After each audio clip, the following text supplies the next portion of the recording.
ইতোদের কেমন স্বাধীনতা। অনিমেষ সূত্রধরের কবিতা।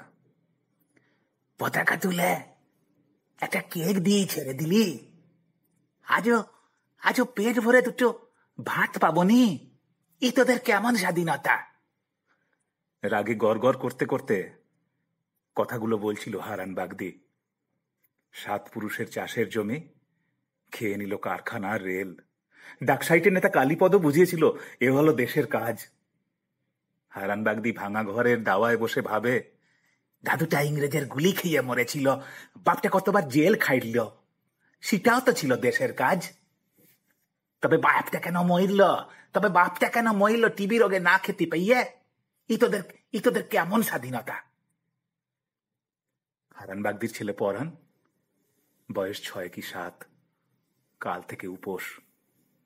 ভোর হওয়ার আগেই খিদে তাকে জাগিয়ে দেয়। হারান বলে, এত সকাল থেকে উঠতে পড়লি? পরাণ বলে, বাপ খুব খিদে পেয়েছে। হারান বেড়ার থেকে একটা কঞ্চি ভেঙে পরাণের হাতে দিয়ে দিয়ে বলে, ইটাতে পতাকা লাগিয়ে এক ছুটে চইলে যা হই মাঠে, যেখানে বাবুরা পতাকা তুলছে, স্বাধীনতা পালন করছে সেখানে।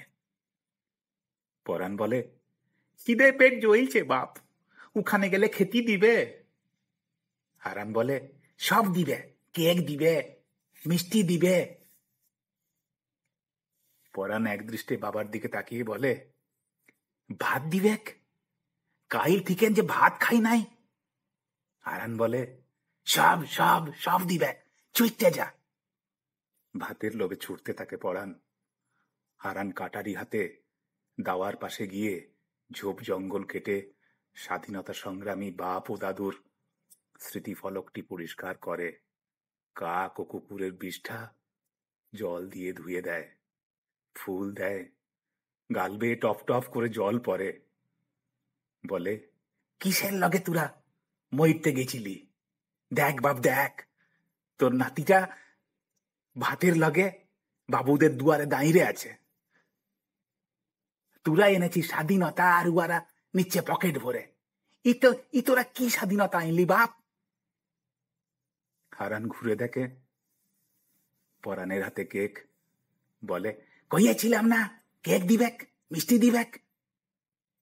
পরাণ বলে, মিষ্টি দেয় নাই বাপ, বললো মিষ্টি তোদের লেগে লয়, বাবুদের লেগে। হারান পরাণকে জড়িয়ে ধরে, 2 চোখে জল। পরাণ ফুঁপিয়ে ফুঁপিয়ে কেঁদে উঠে বলে, ভাত রাইছে কিন্তু দিলেক নাই। বলল, বাবুদের ফিস্টির ভাত, দিলে কম পইরে যাবে। বলে বাপকে জড়িয়ে ধরে কাঁদতে থাকে। সূর্য তখন মধ্য গগনে, বাবুরা বসেছে ভাতের থালায়। পরাণ চোখ মুছে বাপকে বলে, গরম ভাতের কি সুন্দর গন্ধ, তাই না রে বাপ?